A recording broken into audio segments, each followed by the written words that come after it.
Presta atenção, vai ser rápido, curto, mas muito oportuno. Se nós somos salvos, convertidos, por que que nós ainda sentimos culpa? Por que que nos sentimos sujos? Por que que o pecado vive esfregando a nossa cara? Você já pensou nisso? Falei, eu sou um crente, mas eu não sou feliz. Eu sou um crente, mas eu vivo cabisbaixo, triste, angustiado. Eu vejo vocês cantando na igreja, não consigo cantar com a mesma alegria. Eu sempre estou chateado, difícil eu estar uma semana bem, sempre estou incomodado. Qual a causa? Meus pecados. Eu estou sempre tropeçando nos meus pecados. Eu estou sempre vendo os meus pecados. Aí tem mais uma coisa. Depois que eu vim para essa igreja bíblica, eu estava numa seita, eu estava ou em uma outra igreja mais superficial. E depois que eu fiquei exposto a essa quantidade de exposições bíblicas, pregações, escolas dominicais, pastor, parece que eu me tornei mais pecador. Eu estou me sentindo pior e não melhor, mais sujo e não mais limpo, mais culpado. Estou me sentindo mal. Então esse é o motivo da minha falta de alegria. Não seria isso uma evidência que eu não sou salvo? Porque como é que pode um salvo ficar triste toda vez pelo pecado e sentir culpa? Eu vou responder você, e a sua visão acerca disso nunca mais vai ser a mesma. Preste muita atenção, seja sábio e seja inteligente. Quando você é salvo, quando você é perdoado dos seus pecados, quando você vem da morte para a vida, existe um processo que acontece conosco que chama justificação. Deus vai resolver o nosso problema jurídico, o nosso problema legal. Ele vai lidar com a culpa do pecado. Pecados são como crimes contra a lei de Deus, os mandamentos. Quem infringe essas leis, quebra os mandamentos, torna-se culpado, está debaixo de uma sentença de morte. Ao crer, essa sentença é retirada, e é retirada a culpa, de modo que aquele que crê não pode mais ser acusado de nenhum pecado, não pode ser condenado mais de nenhum pecado. A sentença que estava sobre ele, por ter quebrado a lei, a culpa que estava sobre ele, por ter quebrado os mandamentos, foi removida. Então, lá no tribunal dos céus, ele recebe uma sentença. Qual sentença? É uma sentença favorável. Ele é declarado legalmente justo, sem culpa, diante de Deus. Ok? Isso que acontece. Então ele é salvo. Mas presta atenção, na justificação, ele é retirado dele a culpa do pecado. Não é retirado o pecado, é só a culpa. O pecado continua lá, entendeu? Não é tirado nenhum pecado, é só tirada a culpa. Aí o que acontece? Ocorre a regeneração. O que é regeneração? Novo nascimento. Quem é o agente da regeneração? O Espírito Santo. O Espírito Santo passa a habitar naquele que foi justificado. Ok? O Espírito Santo passa a habitar. Aqueles mesmos pecados que ele tinha antes da conversão, os mesmos que habitavam nele, após a conversão, continuam habitando nele. só que porém, numa nova natureza, que agora está cheia do Espírito Santo. Por que que ele ainda mesmo salvo, sente culpa, tristeza, e até se sente pior? Porque os mesmos pecados que estavam nele, antes da conversão, continuam. Só que ao receber o Espírito Santo, ele se torna sensível àqueles pecados que antes ele nem sequer percebia. Ele passa a ver aquilo que ele não via, passa a sentir aquilo que ele não sentia, passa a ver a gravidade daquilo que ele não via. E qual é a reação? Tristeza, decepção, infelicidade.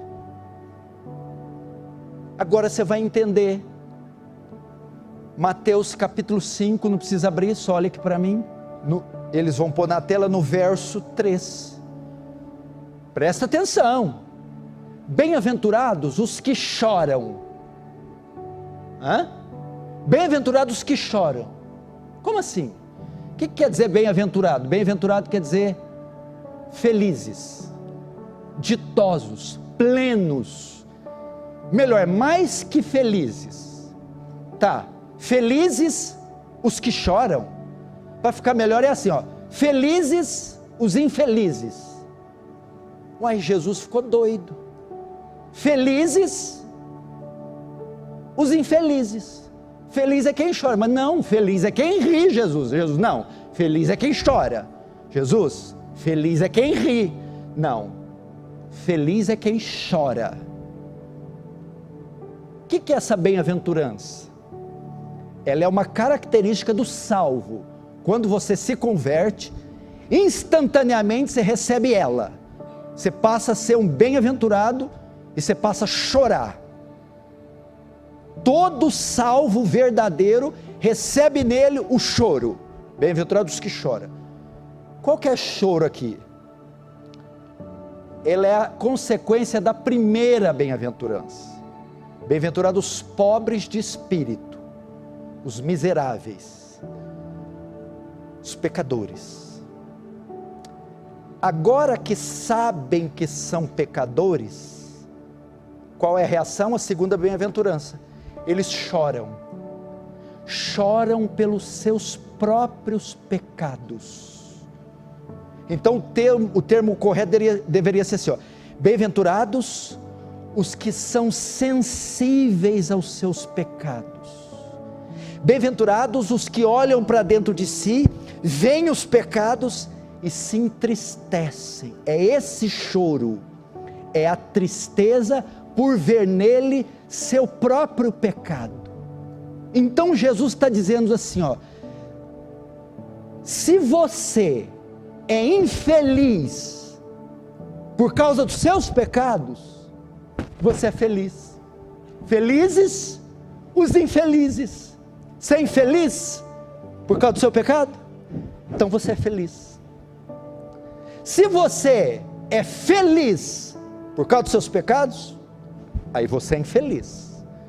Tenho prazer nos meus pecados, eu me alegro. Então você é um infeliz. Agora o que Jesus está dizendo, que essa queixa sua não é de toda ruim.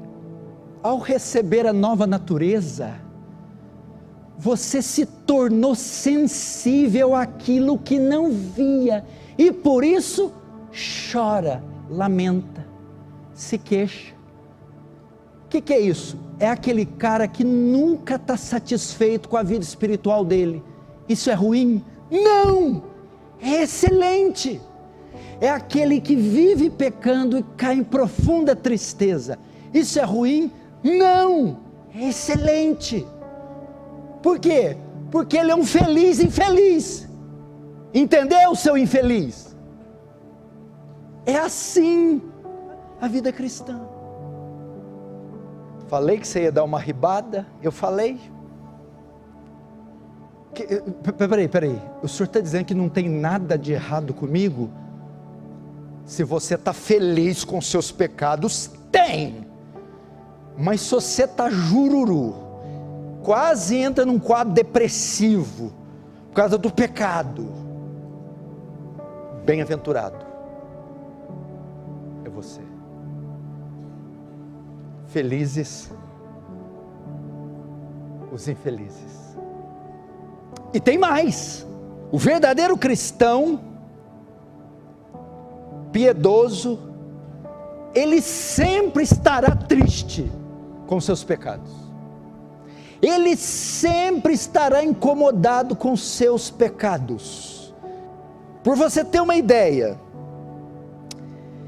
Paulo se considerava o principal dos pecadores. Paulo, o principal, o que quer dizer? O pior, o maior dos pecadores. Mas como? É o homem mais santo. Paulo, após a conversão, o que ele passou a pecar menos? Nós pecamos menos quando nós nos convertemos, isso é óbvio, mas nos sentimos pior. Pecamos menos, mas nos sentimos pior. Por quê? Porque quando menos pecamos, mais amamos a justiça. É um sinal que nós amamos a justiça. E quando mais amamos a justiça, mais odiamos o pecado. De forma que quando pecamos, sentimos muito mal, muito imundos, muito sujos. Nós queremos que uma carreta passe em cima de nós. Isso é evidência de quê? Não é do nosso amor pelo pecado, é do nosso ódio por ele. Não é do nosso ódio pela justiça, é do nosso amor para a justiça. Então, quanto mais você ama a Deus, mais você odeia. Por isso que quando você comete o pecado, você fica triste, muito triste. E olha só, e ele usa o termo felizes e infelizes no mesmo texto. Felizes são os infelizes, felizes os que choram. A vida do crente, ela é assim, ela é um contraste. Não tem nada demais você rir e chorar. Tem gente que faz ao mesmo tempo, igual a Naila, né? Cadê? Ela consegue fazer essa proeza. Você nem consegue discernir qual a hora que está chorando ou que está rindo, porque elas são tão homogêneas. Sabe? Riu ou chorou? A vida do crente, ela é assim, ela é um constante contraste, é um misto de alegria e tristeza mútua. Ora ele está feliz, porque ele sabe que foi justificado, perdoado, e ora está triste, porque se vê caindo em pecados, os quais Cristo salvou. É normal esse gráfico meio oscilante do crente. A vida cristã ela é feita assim, por isso somos felizes mesmo sendo infelizes. E o Senhor quer que arranquemos alegria do profundo da nossa tristeza. Você quer ver uma evidência disso? Abre comigo no Salmo 51. Olha aqui um homem feliz. Isso aqui é um bem-aventurado, olha aqui. Nós vamos ler as palavras de um homem adúltero e de um assassino. Salmo 51, verso 1. Compadece-te de mim, ó Deus, segundo a tua benignidade, e segundo a multidão das tuas misericórdias, apaga as minhas transgressões, lava-me completamente da minha iniquidade e purifica-me do meu pecado, porque eu conheço as minhas transgressões e o meu pecado está sempre diante de mim. Pequei contra ti, e contra ti somente, e fiz que era mal perante os teus olhos, de maneira que serás tido por justo no teu falar e puro no teu julgar. Eu nasci na iniquidade, em pecado me concebeu minha mãe. Eis que te comprases na verdade, no íntimo e no recôndito, me fazes conhecer sabedoria. Verso 7, purifica-me com sopo e ficarei limpo, lava-me e ficarei mais alvo que a neve, faz-me ouvir o júbilo e a alegria, para que exultem os ossos que esmagaste, esconde o rosto dos meus pecados e apaga todas as minhas iniquidades, cria em mim, ó Deus, um coração puro, e renova dentro de mim um espírito inabalável, não me repulse da tua presença, nem me retire do teu espírito, restitui a alegria da salvação e sustenta-me com o espírito voluntário, então ensinarei os transgressores teus caminhos, e os pecadores se converterão a ti. Até aí, volta para Mateus 5, pastor, de quem foram essas palavras? De um bem-aventurado. Como é que é? De quem foi? De um homem feliz. Não, pastor, é o salmo mais triste da Bíblia. Não, não é. Porque a tristeza dele era pelo pecado. Ele está confessando, se entristecendo. Eu sinto o meu pecado, eu vejo o meu pecado, eu percebo o meu pecado, estou abatido pelo meu pecado, odeio o meu pecado, não suporto o meu pecado. Feliz. É a nova natureza dele, sendo sensível ao pecado, mostrando a conversão verdadeira, trazendo ele num profundo estado de abatimento. É uma declaração de um bem-aventurado, de um homem feliz. Entendeu, irmãos? Aqueles pecados residentes na velha vida continuam residentes na nova. Eles não foram tirados, eles agora estão dominados, mas a presença deles continua, de modo que agora, com a nossa nova natureza, nós ficamos sensíveis, e a reação consequente é tristeza. Agora eu vou terminar dando alguns conselhos para você não ficar culpado, para aqueles que ainda carregam a culpa e não sabem lidar com essa realidade, essa revelação que eu trouxe aqui.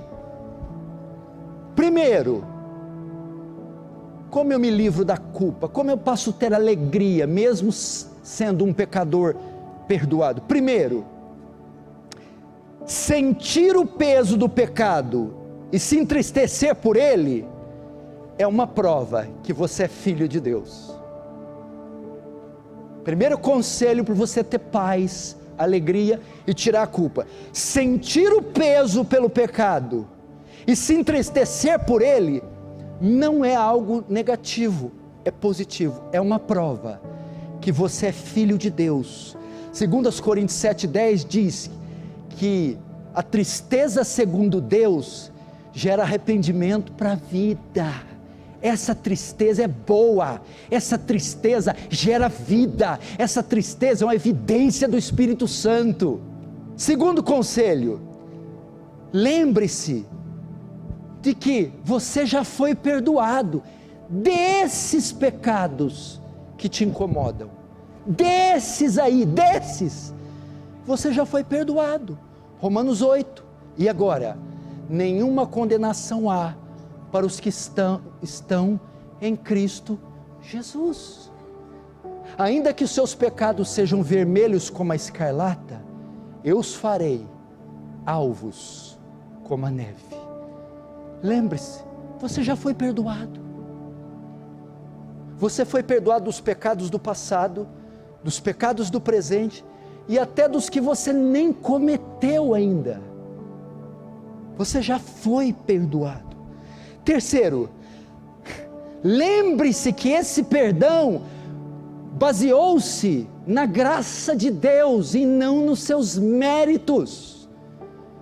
Não foi um perdão que Ele concedeu mediante as suas obras, sua bondade. O perdão foi concedido baseado na sua graça, foi gratuito. Pela graça sois salvos por meio da fé. Isso não vem de vós, é dom de Deus, não vem de obra para que ninguém se glorie. Esse perdão não foi por causa dos seus méritos, foi apesar dos seus deméritos. Ele não viu nada em você, Ele quis, é um presente. Quarto, esqueça desses pecados. Você gosta de sofrer, hein? É brasileiro mesmo, né? Tem coisa melhor para pensar, não? Olha o que está em Isaías: eu, por amor de mim, dos seus pecados, não me lembrarei mais. Se nem Deus vai lembrar, quem é você para ficar lembrando? Esqueça. Miqueias diz que eu lançarei no fundo do mar seus pecados. Ao invés disso, faz o que está em Lamentação, capítulo 3, quero trazer à memória aquilo que me dá esperança. Lembra do perdão, da sua conversão, do amor de Deus, das vezes que Ele respondeu você, das vitórias que você teve. Esqueça desses pecados. Quinto, tenha esperança que um dia você vencerá todos eles. Se não, vejamos a promessa que segue a bem-aventurança. Mateus 5, verso 4, está escrito assim: bem-aventurados que choram, agora olha a promessa, porque serão consolados. Aqui tem duas formas do cumprimento dessa promessa, escuta: bem-aventurados que choram, porque serão consolados. A ideia é aqui, ó. Imagina que a pessoa está chorando. Chora, meu filho. Bem-aventurados que choram, porque um dia vai ser enxugada a lágrima, vai ser consolado. Ok? Isso é a maneira simbólica de ver o texto. Se o choro é por causa do pecado, o consolo tem a ver também com o pecado. Ok? Então vamos lá. É a esperança que um dia venceremos todo. Primeiro, aqui na terra, parcialmente. Seremos consolados como? Para cada pecado, para cada nível de pecado, há um nível de perdão. Vocês pensam que a solução para o pecado aqui é a retirada dele? Não é. A solução para o pecado aqui é o perdão. E muita gente não contenta com o perdão. Eu queria que ele saísse de mim. Não, aqui ele não vai sair. Aqui você vai receber o perdão. Bem-aventurados que choram. Eu choro no meu pecado. Você será consolado como? Com perdão. Todas as vezes que você cair, Ele vai te levantar. Todas as vezes que você errar, Ele vai perdoar você. O justo cairá e não ficará prostrado, diz a palavra. Então a primeira maneira dele enxugar, dele consolar o que chora, perdão. Segundo, através da santificação.